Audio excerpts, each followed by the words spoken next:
बिस्मिल्लाहिर्रहमानिर्रहीम। शाहिद महमूद एडवोकेट हाज़िर खिदमत है। आज हम जुलाई 22 का रसाला हमारी डिस्कशन में रहेगा। तो सबसे पहले जैसे हमने तरतीब रखी है कि हम इसमें आने वाली जितनी भी जजमेंट्स हैं उनके टॉपिक्स बयान करते हैं, फिर थोड़ा थोड़ा ब्रीफली उसको डिस्कस करते हैं। सबसे पहले ये बता देते हैं कि इस रसाले में SCMR जुलाई 2022 में कौन सी अहम जजमेंट्स आई हैं और कौन से टॉपिक पे ऑनरेबल सुप्रीम कोर्ट ने अपनी जजमेंट्स। नंबर 1 है इसमें एडमिनिस्ट्रेशन ऑफ जस्टिस पे कुछ जजमेंट्स हैं। Alteration of date of birth of employ पे जजमेंट्स आई हैं। जो जनरल पावर ऑफ अटार्नी है उसकी क्या पावर्स हैं उस पे जजमेंट्स हैं। अगर कोई suit for specific performance government employees housing society की बाबत फाइल हो तो उसका क्या फेट होगा। वैलिड गिफ्ट के इंग्रेडिएंट्स क्या हैं। लैंड एक्विजिशन एक्ट की बाबत जजमेंट्स हैं। लिमिटेशन की बाबत है। Master and servant rule in establishment जहाँ पे नॉन स्टैट्यूटरी रूल हैं उस पे जजमेंट आई है। ग्रैंड चिल्ड्रन का share under section 4 of Muslim family law ordinance 1961 Allah Rakha case की रोशनी में एक बड़ी अहम जजमेंट आई है। जजमेंट आई है कि किसी डॉटर्स को अगर उसके शेयर से महरूम किया जाए तो क्या आउटकम होगी। पर्सनल हियरिंग के बाबत जजमेंट्स आई हैं। क्रिमिनलाइजिंग डेफेमेशन पे जजमेंट है। राइट ऑफ क्रॉस एग्जामिनेशन पे read with article 10A of the constitution पे जजमेंट है। रिस जुडिकाटा पे जजमेंट है और इलीगल डिस्पोजेशन एक्ट पे जजमेंट। वीडियो का आगाज़ करने से पहले गुजारिश करेंगे कि अगर अभी तक आपने ये चैनल सब्सक्राइब नहीं किया तो सब्सक्राइब कर दें। तो हम इन जजमेंट्स की तरफ बढ़ते हैं। पेज 1334 पे ये होल्ड हुआ, एवरी जज must wear all the laws of country on the sleeves of his robes. Page 1282 पे ये जजमेंट आई कि अगर आपने एक सूट विड्रॉ कर लिया तो उसी सेम कॉज ऑफ एक्शन पे सेकंड सूट मेंटेनेबल नहीं है। एम्प्लॉयज़ की डेट ऑफ बर्थ की आल्ट्रेशन की बाबत जजमेंट आई पेज 1305 पे। उसमें ये होल्ड हुआ, at the verge of retirement आप ऑल्ट्रेशन क्लेम करते हैं तो ऑल्ट्रेशन क्लेम करने के लिए आपको जो टाइम पीरियड रूल्स में जनरली प्रोवाइडेड है वो अपॉइंटमेंट से 2 ईयर तक है। उसके बाद आप अपनी ऑल्ट्रेशन क्लेम नहीं कर सकते। पेज 1387 पे ऑनरेबल सुप्रीम कोर्ट की पावर अंडर आर्टिकल 187 डिस्कस हुई और उसमें जो फ्रेज़ यूज़ हुआ है कंप्लीट जस्टिस, उसकी कुछ इंटरप्रिटेशन इस जजमेंट में आई और उसमें कहा गया कि phrase complete injustice is actually a wide ranging and inclusive expression articulating to do justice by all means so that the dominant interest of justice is not altered or distorted on mere technicalities। अहम judgement आई page 1216 पे कि कुछ housing society government की हैं, उसमें जो eligible होते हैं उनको ही मिलती है।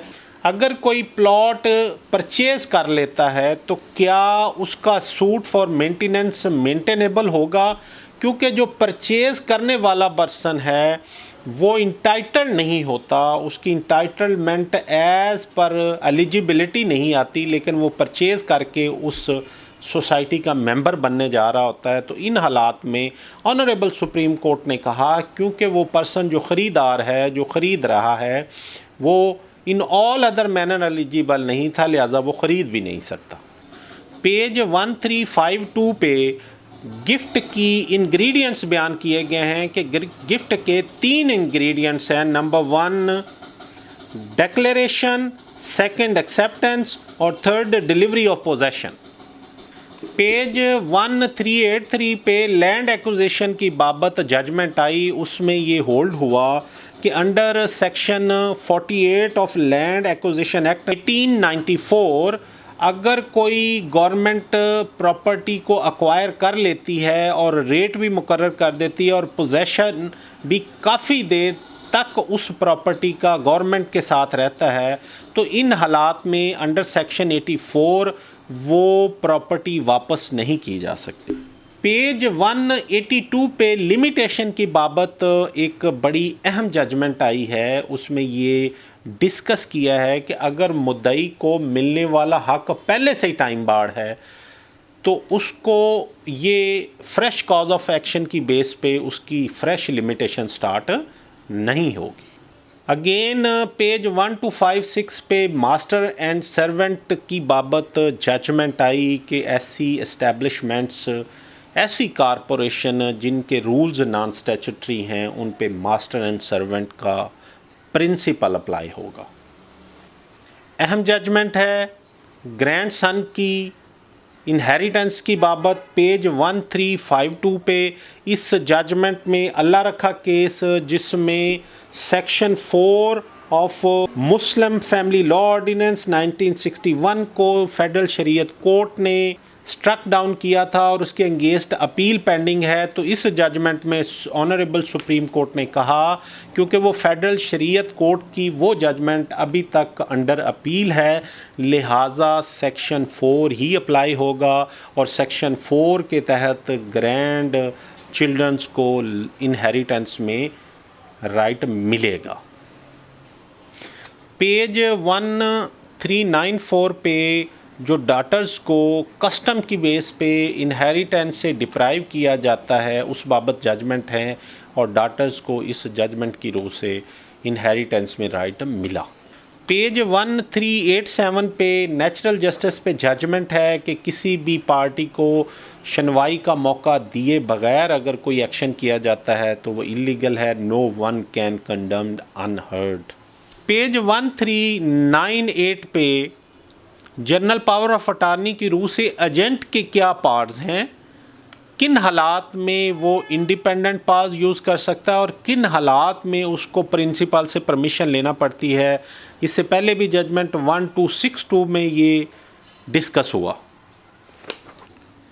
बड़ी अहम जजमेंट आई है क्रॉस एग्जामिनेशन पे पेज 1360 पे। ये कहा गया कि right of cross examination struck down by the trial court due to non appearance of a counsel on several dates of hearing, fundamental rights of fair trial which the Constitution guarantees is violated if any accused is deprived of the opportunity of cross-examination, a witness deposing against him.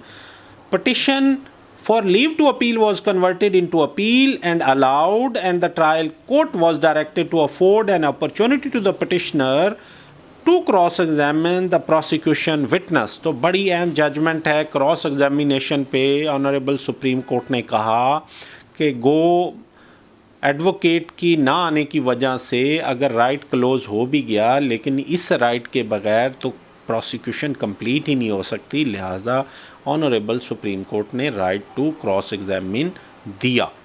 आज तक के लिए इतना ही। मैं Shahid Mahmood advocate को इजाज़त दीजिए। दुआओं में याद रखिए, वीडियो को एंड तक देखा करें, शेयर किया करें और अप्रिशिएट किया करें अगर आपको हमारी ये काविश पसंद आए। Thank you very much. सलामत रहें। अल्लाह निगहबान।